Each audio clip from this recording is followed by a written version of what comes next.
Imagina só, uma das duas maiores superpotências do mundo, um império gigantesco que se estendia por 11 fusos horários, simplesmente some, quase da noite para o dia. Parece roteiro de filme, né?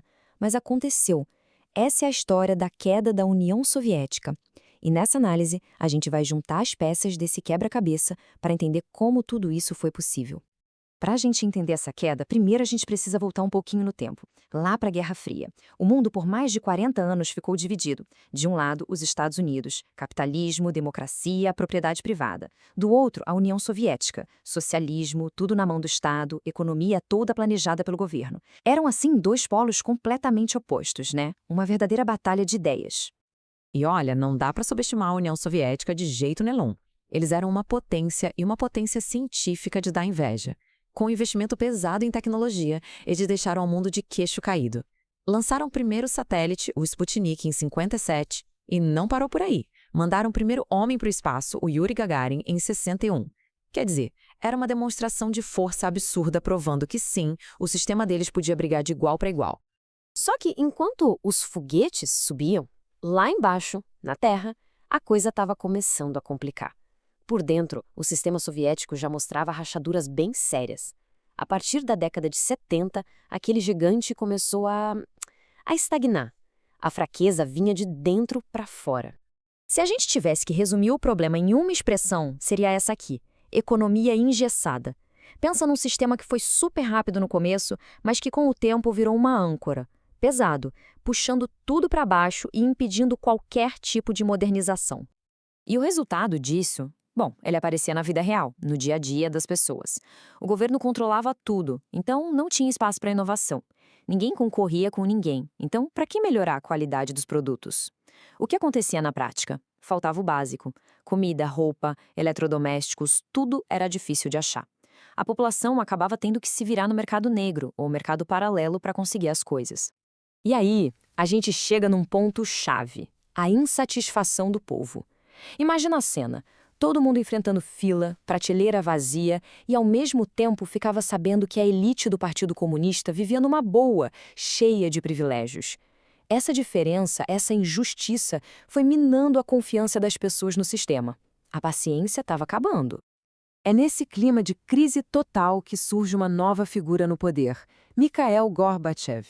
Ele sabia que a situação era crítica, que ou fazia alguma coisa muito drástica ou tudo ia desmoronar.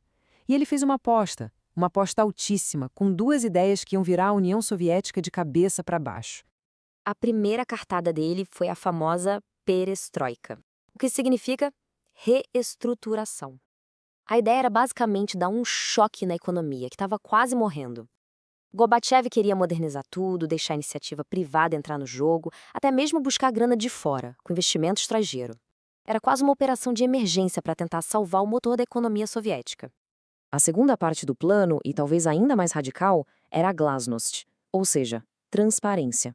Pensa só, pela primeira vez em décadas, o governo estava falando em liberdade de imprensa, em abrir o jogo.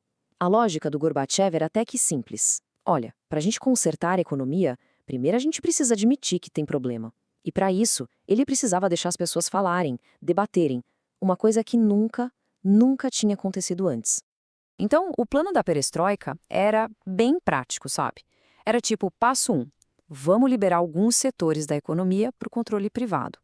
Passo 2, vamos autorizar empresas que não são do Estado a funcionar. Isso ia criar concorrência e, teoricamente, melhorar a qualidade das coisas. E o passo 3, abrir a porta para o investimento de fora. Para um sistema fechado como o soviético, isso era, nossa, uma revolução completa. Só que aqui a história dá uma virada irônica, porque as reformas que foram criadas para salvar a União Soviética acabaram sendo o empurrãozinho que faltava para o abismo, especialmente a glasnost, a tal da transparência. Foi como abrir a caixa de Pandora. De repente, todo o ressentimento, toda a vontade de independência que estavam guardados há décadas vieram com tudo para fora, e com uma força que ninguém conseguiu controlar. E daí em diante, a coisa desandou numa velocidade impressionante. Sério, em 89, cai o Muro de Berlim, um símbolo do fim do poder soviético na Europa Oriental. Em agosto de 91, os comunistas mais radicais tentam um golpe, mas fracassam. Isso só fortalece o Boris Yeltsin, que era oposição. No mês seguinte, pronto, Estônia, Letônia e Lituânia pulam fora e declaram independência. A porteira abriu. E em dezembro do mesmo ano, fim de jogo, Gorbachev renuncia e a União Soviética deixa de existir. Simples assim. 15. Esse número, 15, diz tudo. De um país só, de uma união, nasceram 15 novos países. Aquele bloco gigante se quebrou em pedaços. Rússia, Ucrânia, Cazaquistão, todos viraram nações independentes. O mapa do mundo mudou radicalmente em poucos meses. E quem achou que o fim da União Soviética ia trazer uma paz mundial imediata, se enganou. Foi o contrário. Quando aquele poder central gigante desmoronou, foi como tirar a tampa de uma panela de pressão. Todas as tensões antigas, os conflitos étnicos que estavam abafados por décadas, explodiram. A gente viu isso de forma trágica na antiga Iugoslávia, com guerras terríveis. A gente viu na Chechênia tentando se separar da Rússia. Viu conflitos pipocando na Geórgia, entre a Armênia e Azerbaijão. O fim de um império sempre deixa um vácuo, né?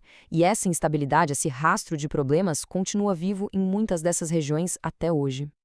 Então, a queda da União Soviética fechou um capítulo, o da Guerra Fria, mas abriu outro, cheio de novos conflitos e desafios. Olhar para esse colapso não é só uma aula de história, sabe? É entender a origem de muita coisa que a gente vê no noticiário hoje. E fica a pergunta no ar: o que, afinal de contas, nasce das cinzas de um império?